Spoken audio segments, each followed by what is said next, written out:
Good morning. আজি তোমালোকক মই পটেনচিয়মিটাৰ এক্সপেৰিমেণ্টৰ বিষয়ে কৈছোঁ। এইটো মই চিৰিয়েল নম্বৰ 7 ৰাখিছোঁ। মই আগৰ ভিডিঅ'কেইটাত 6লৈকে আছে। তোমালোকে সেইকেইটা চাৰ্চ কৰি পেলাই চাই ল'বা। তোমালোকে লাইক, কমেণ্ট আৰু শ্বেয়াৰ কৰিব, লগতে ছাবস্ক্ৰাইব কৰিবা। ঠিক আছে। পটেনচিয়মিটাৰৰ সহায়ত দুটা কোষৰ বিদ্যুৎ চালক বলৰ মান তুলনা কৰা। ঠিক আছে। এক্সপেৰিমেণ্টটো কি হয়, পৰীক্ষা প্ৰতি বছৰ নাহিলে এবছৰ আহিয়ে থাকে।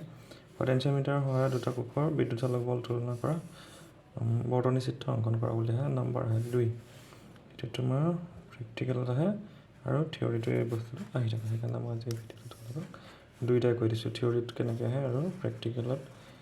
কেনেকৈ আহে কৈ দিছোঁ। প্ৰেক্টিকেলত সেইটো পটেনচিয়মিটাৰ দুটা কোষৰ বিদ্যুৎ চালক বল তুলনা কৰা, এইটো হ'ব আমাৰ পৰীক্ষাৰ উদ্দেশ্য। ঠিক আছে। পটেনচিয়মিটাৰ কি হয়? পটেনচিয়মিটাৰ চবেই দেখিছা চাগে। পটেনচিয়মিটাৰ এনেকুৱা যে এনেকৈ থাকে। আমি কওঁতে কি হিচাপ কৰি চালে ইয়াতে কি হয়, 10ডাল ওলায়। তাৰ কিন্তু এডাল তাৰকে কেইভাগ কৰি থোৱা আছে, এনেকৈ 10 ভাগ কৰি থোৱা আছে। এনেকৈ কৰি পেলাই কি হয়, 10 ভাগ কৰি থোৱা থাকে। 1 2 3 4 5 6 7 8 9 মই হেঙাকৈ আঁকিছোঁ। কাঠৰ বৰ্ড এখন এনেকৈ তাক লগোৱা থাকে, দুটা বিন্দু থাকে এ আৰু ই। সেইটো কাঠৰ বৰ্ড এখনত চপাই থাকে। মই অলপ হেঙাকৈ আঁকি দিছোঁ। ইয়াৰ কি হয়, এনেকৈ কৈ এনেকৈ থাকে, এনেকৈ আঁকি থোৱা থাকে। সেই পৰিবাহী এনেকৈ প্লেটে দি পেলাই ইয়াক ঢাকি ৰখা হয়। সেইকাৰণে তাৰবিলাক কি হয়, বেলেগ বেলেগ যেন লাগে, কিন্তু তাৰ ভিতৰৰ পৰা ঘূৰি আহেগৈ, এনেকৈ গৈ ইয়াতে ঘূৰি আহে। চ' ইয়াতে চাবা পটেনচিয়মিটাৰত কি হয়, ইয়াৰ পৰা ইয়ালৈ থাকে কিমান, 100 cm। 100 cm ক'ৰ পৰা, এইখিনিৰ পৰা এইখিনিলৈকে। এতিয়া চোৱা, প্ৰবাহে যেতিয়া এইফালে মই বেটেৰীৰ উচ্চ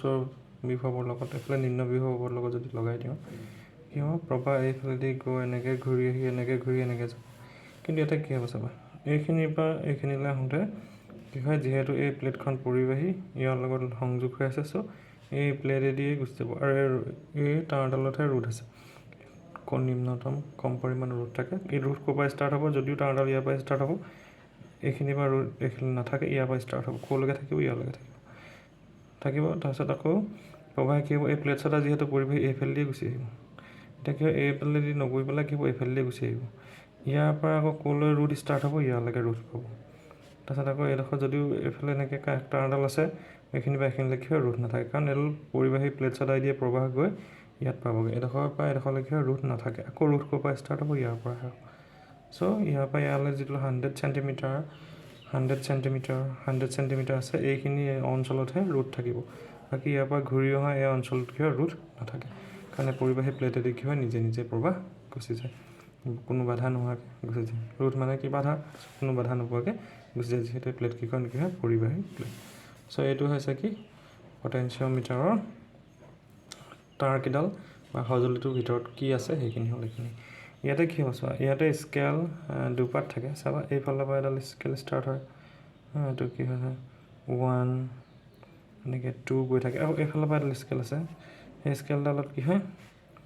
এনেকৈ থাকিব। এইফালৰ পৰা কিমান থাকে,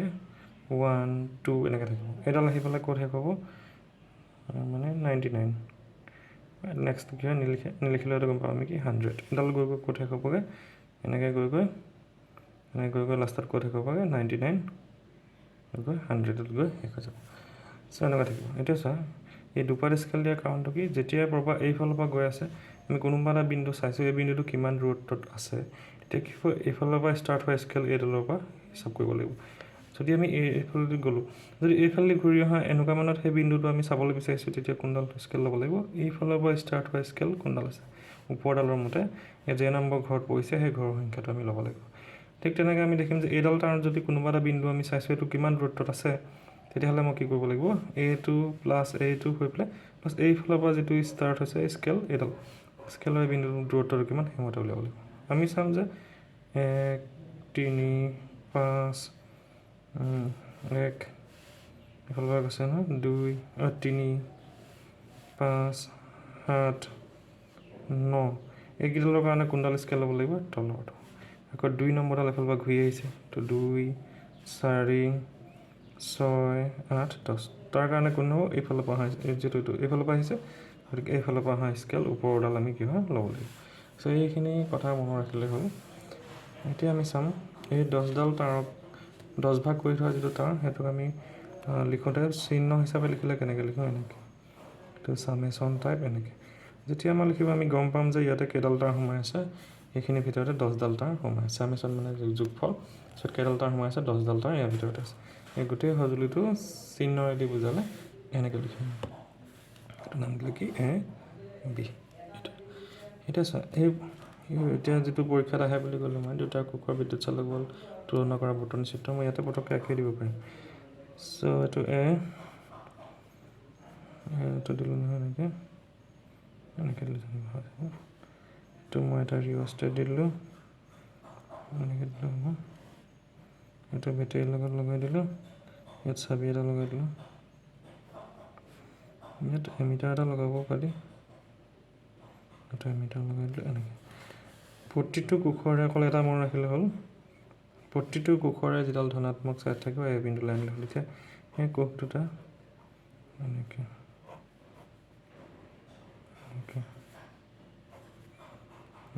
ইয়াৰ পৰা নি গালভানোমিটাৰ এটা লগাই দিলে হৈ গ'ল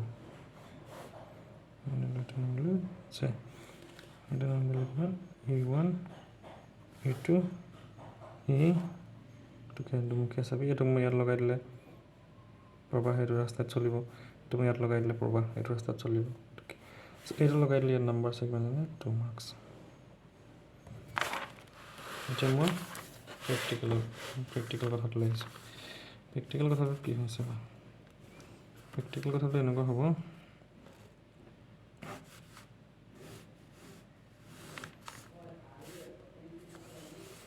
কথাটো এনেকুৱা হ'ব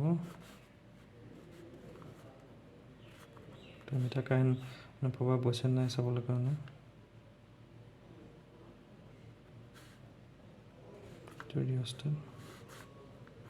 ওপৰলৈ তললৈ দিলে এইডোখৰত লগালোঁ যিটো এইখিনি ব্যৱহাৰ হ'ব এইটো চচৰাই নিয়াত লগালোঁ এই বেছি ৰ'দৰ ব্যৱহাৰ হ'ব এনেধৰণে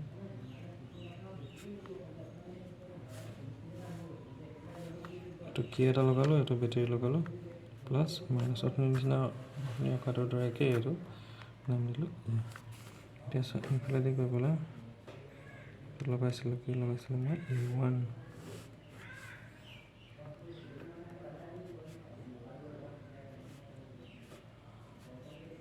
ঠিক আছে মই লগাইছিলোঁ গালভানোমিটাৰ G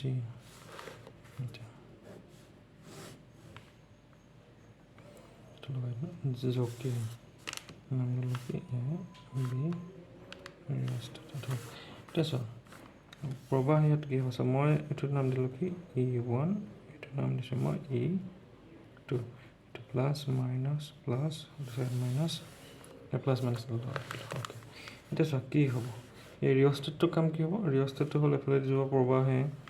এইখিনি ইয়াত লাহে এই ওপৰেদি চোঁচৰাই ইয়াৰ কম বেছি কৰিব পৰা যায় আমি কিমান ৰ'দ ব্যৱহাৰ কৰিছোঁ ইমান উমৰ ৰ'দ ব্যৱহাৰ কৰিছোঁ বুলি ক'ব নোৱাৰোঁ ইয়াক আমি লগাই পেলাই খালি কম বেছি কৰোঁ চ' কম বেছি কৰিবৰ কাৰণে ইয়াক ব্যৱহাৰ কৰিম ইয়াত টাচ হ'লে কি হ'ব এই তাঁৰখিনিৰ মাজেৰে যিখিনি ৰোধ আছে এই ৰোধ থকা তাঁৰখিনিৰ মাজে অৰ্থাৎ ইমানখিনি ৰোধ ইয়াৰ ব্যৱহাৰ হ'ব ইয়াক যদি মই আনি পেলাই ইয়াত লগাই দিওঁ তেতিয়া কি হ'ব ৰোধৰ পৰিমাণটো বাঢ়িব ইয়াক যদি মই ওপৰলৈ লৈ যাওঁ কি হ'ব ৰোধৰ পৰিমাণটো কমিব চ' ইয়াক কম বেছি কৰিব পৰা এটা ৰোধ লগাই লৈছোঁ নামটো দিছোঁ কি ৰিঅ'ষ্টেট ইয়াৰ পৰা প্ৰবাহ এইফালেদি আহি এমিটাৰৰ মাজেদি যাব এমিটাৰৰ মাজেদি গৈ ইয়াত পোৱাৰ লগে লগে দুটা ৰাস্তা পাব যেতিয়া মই ধৰি লওক এইটো মই ইয়াত লগাই দিলোঁ ইয়াত লগাই দিলে কি হ'ব চাব ইয়াত লগাই দিলে কি হ'ব ইয়াৰ প্ৰবাহ দুটা ভাগত এই ৰাস্তাটো দি নাযায় কাৰণ এইটো খোলা হৈ আছে এইফালে যাব পাৰিব এতিয়া চোৱা ইয়াৰ পৰা গৈ যেতিয়া ইয়াত প্ৰবাহ পাব পোৱাৰ লগে লগে সি কি হ'ব দুটা ৰাস্তা পালে এটা হ'ল এইটো এটা হৈ গ'ল এইটো ৰাস্তাইদি গৈ এনেকৈ গৈ এইফালেদি আহি পেলাই নিম্ন বিভৱৰ ফালে যাব হ'ল সেইটো কি হ'ব উচ্চ বিভৱৰ পৰা ওলাই তাঁৰখিনিৰ মাজেৰে ঘূৰি আহি নিম্ন বিভৱ পাবহি আৰু এটা ৰাস্তা পাব কি এইফালেদি যোৱা প্ৰবাহে এইফালেদি গৈ এইটো যিহেতু সংযোগ কৰা হৈ গ'ল এইফালেদি আহি এইটো ৰাস্তাইদি ইয়ালৈ গুচি আহিব চ' ৰাস্তা কেইটা ওলালে দুটা ওলালে প্ৰথমটো গম পালোঁৱে তাঁৰকেইডালৰ মাজেদি আৰু ছেকেণ্ডটো হৈ গ'ল কি এইফালেদি গৈ এই বেটেৰীটোৰ মাজেদি আহি এনেকৈ আহি পেলাই গেলভানোমিটাৰৰ মাজেদি আহি সো সেইটো সময়ত গেলভানোমিটাৰৰ মাজে প্ৰবাহটো কোন দিশত পাইছোঁ এইটো দিশত পাইছোঁ কোনটো দিশত হ'ব প্ৰবাহ পালোঁ এইটো দিশত কাৰণ প্ৰবাহ উচ্চৰ পৰা নিম্ন দিশলৈ গ'ল এই প্ৰবাহটো কাৰ কাৰণে পাইছোঁ ই কোষটোৰ কাৰণে পালোঁ আই প্ৰবাহ পাইছোঁ কাৰ কাৰণে ই কোষটোৰ কাৰণে পাইছোঁ এই কোষটোৰ কাৰণে এইফালে যোৱা প্ৰবাহ আমি এইটো আই পালোঁ এতিয়া নেক্সট টাইম কি হ'ব এই কোষটো যিহেতু আছে ইয়াৰ কাৰণেও প্ৰবাহ চলিব এই প্ৰবাহটো কেনেকুৱা হ'ব এই উচ্চৰ পৰা ওলাব এইফালেদি ওলাই এইফালেদি আহি এইটো যিহেতু সংযোগ কৰি থোৱা আছে এইফালেদি গৈ নিম্ন বিভৱৰ ফালে যাব চ' এই E1 কোষটোৰ কাৰণে আকৌ কৈ দিছোঁ প্লাছৰ পৰা ওলাব এইফালেদি গৈ টাৰ্গেটৰ মাজেদি এইটো যিহেতু জকিটোৱে সংযোগ কৰা আছে এইফালেদি এনেকৈ গৈ নিম্ন বিভৱৰ ফালে যাব এতিয়া প্ৰবাহক আমি এইটো দিশত পালোঁ আই প্ৰবাহ পাইছোঁ কাৰ কাৰণে E1 কোষটোৰ কাৰণে পাইছোঁ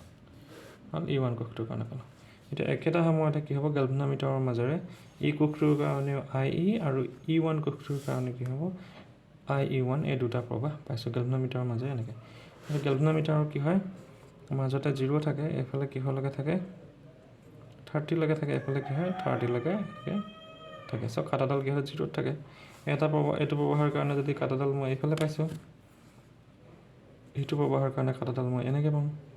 চ' কি হ'ব এবাৰ এইফালে আৰু এবাৰ এইফালে এনেকৈ পাম এতিয়া মই কি কৰিব লাগে এই জকিটোৰ স্থান এনেকুৱা এটা জেগাত মই অৱস্থান কৰিব লাগে যাতে গেলভানোমিটাৰৰ কাটাডাল আহি ক'ত লয় 0ত ৰয় আৰু গেলভানোমিটাৰ কাটাডাল যাতে 0ত ৰয় মই সেইধৰণে এই টাৰকেইডালৰ 10 ভাগ কৰি থোৱা আছিলে টাৰকেইডালৰ ওপৰেৰে মই অহা যোৱা কৰি পেলাই সেইকাৰণে মই এনেকুৱা এটা জেগাত লগাবহি লাগে যাতে কি হ'ব গেলভানোমিটাৰৰ কি হয় ডিফ্লেকশ্যন নহয় অৰ্থাৎ ইয়াৰ কি হ'ব শূন্য ই কি হয় কাটাডাল অৱস্থান কৰে সেই অৱস্থাত কি হ'ব ইয়াৰ বিদ্যুৎ চালক বল এই ৰুট থকা তাঁৰডালৰ দুই মূৰৰ যিটো বিদ্যুৎ মানে কি হ'ব বিদ্যুৎ চালক বল বিভৱ যিটো বিভৱ উৎপত্তি হ'ব সেই বিভৱৰ কি বুলি ধৰে সমান বুলি ধৰে অৰ্থাৎ কি হ'ব যেতিয়া মই সাম্য বিন্দুটো পালোঁ ইয়াৰ পৰা সাম্য বিন্দুটোলৈকে যিটো দূৰত্ব হ'ব সেই সিমানটো দৈৰ্ঘ্য তাঁৰত যিটো বিভৱ ভেদৰ সৃষ্টি হ'ব সেই বিভৱ ভেদটো এই কোষৰ বিদ্যুৎ চালক বলৰ সমান বুলি ধৰিব এতিয়া চোৱা ইয়াৰ একক দৈৰ্ঘ্যৰ কি হ'ব লাগে একক দৈৰ্ঘ্যৰ ৰুট কিমান ল' চ' ইয়াৰ পৰা ইয়ালৈ যদি মই প্ৰথম কোষটোৰ কাৰণে L1 বুলি কওঁ তাৰ কাৰণে ৰুট কিমান হ'ব তাত বস্তুটো এনেকুৱা হ'ব চাবা আমি জানো যে কি হ'ব ই ইজুকেলটো কি হয় আই আৰু আকৌ কি হ'ব ৰুট ইজুকেলটো কিমান ৰুট ইজুকেলটো ৰ' এল ডিভাইডেড বাই এ এনেকুৱা হ'ব আকৌ তেতিয়া কি হ'ব আই আৰু জেগাত পাতিলে কি হ'ব আই আৰু জেগাত পাতিলে কিমান হ'ব ৰ' এল ডিভাইডেড বাই এ তাকে E1 ইকুৱেলটো এনেকুৱা হ'ব আই প্ৰবাহ চলিব ৰ' ইয়াত দেখিছোঁ মই L1 বুলি ঠিক তেনেকৈ ইয়াত 1 লিখাৰ কাৰণটো কি মই কৈ দিছোঁ বাকীখিনি তাঁৰডালৰ একক দৈৰ্ঘ্য ৰুট ইয়াৰ যিটো প্ৰস্থ আছে যিটো মোটা কাটি দিলে মানে যিটো অঞ্চল পাম সেইটো একেই থাকিব আৰু একেই আই প্ৰবাহে চলি আছে চ' মই এইকেইটা একেই ৰাখিলোঁ নেক্সট কোষটোৰ কাৰণে কি হ'ব চাওঁ নেক্সট কোষটো চাওঁ যেতিয়া মই এইটো কানেকশ্যন কাটি পেলাই যেতিয়া মই কানেকশ্যনটো মই ইয়াত লগাই দিলোঁ এতিয়া কি হ'ব প্ৰবাহ এইফালেদি এটা এনেকৈ চলে নিম্নৰ ফালে ইটো প্ৰবাহ এতিয়া এইফালেদি চলিব এইফালেদি গৈ এনেকৈ আহি তেতিয়া একে পাই আছোঁ এতিয়া কি হ'ব এই কোষটোৰ কাৰণে কি হ'ব উচ্চৰ পৰা ওলাই এনেকৈ যাব যেতিয়া মই এই কোষটো লগাম যেতিয়া মই সাম্য বিন্দুটো পাম তেতিয়া ইয়াৰ পৰা যিটো দূৰত্ব হ'ব সেইটোক মই কি হৈ লিখিম L2 লিখিম অৰ্থাৎ এনেকুৱা হ'ব E2 ইকুৱেল টু আই ৰ' L2 ডিভাইডেড বাই এ এতিয়া আমি চাম এটাকে E1 ডিভাইডেড বাই এইটোৱে দুটা কোষৰ বিদ্যুৎ চালক বল তুলনা কৰা মানে কি সিহঁতৰ অনুপাতটো উলিয়াব লাগে অনুপাতটো কিমান হ'ব E1 বাই E2 এতিয়া E1 বাই E2 কেনেকুৱা হ'ব E1ৰ জেগাত পাতিলোঁ কিমান আই ৰ' L1 ডিভাইডেড বাই এ আৰু তলত থাকিলে কিমান আই ৰ' L2 ডিভাইডেড বাই এ এইখিনিকে যদি মই একেলগত পাতোঁ এনেকুৱা হ'ব আই ৰ' L1 divided by A into a divided বাই আই ৰ' L2 এই গোটেইখিনি কেঞ্চেল যাব বাকী থাকিলে কিমান L1 ডিভাইডেড বাই L2 গতিকে E1 ডিভাইডেড বাই E2 ইকুৱেল কিমান হ'ব L1 বাই L2 L1 ভেলু হ'ব প্ৰথম এইটো কোষ লগাওঁতে যিটো সাম্য বিন্দুৰ স্থান পাইছিলোঁ এই বিন্দুৰ পৰা সেই দূৰত্ব হৈ গ'ল L1 এইটো কোষ যেতিয়া 2 নম্বৰ কোষটো লগাইছোঁ 1 নম্বৰ কানেকশ্যনটো কাটি 2 নম্বৰ যেতিয়া মই লগাই দিছোঁ তেতিয়া যিটো সাম্য বিন্দু পালোঁ তাৰ কাৰণে যিটো দূৰত্ব হ'ব সেইটো কিমান হ'ব স্মল l2 চ' এতিয়া আমি দেখিছোঁ কি দুটা কোষৰ বিদ্যুৎ চালক বল তুলনাৰ অনুপাতটো কি হয় সাম্য বিন্দুৰ যিটো দূৰত্ব সেই দূৰত্ব দুটাৰ অনুপাতৰ চ' এইটো আছিলে পটেনচিঅ'মিটাৰৰ এক্সপেৰিমেণ্টটো চ' তোমালোকে যিমান পাৰা ভিডিঅ'কেইটা শ্বেয়াৰ কৰিবা ছাবস্ক্ৰাইব কৰিবলৈ নাপাহৰিবা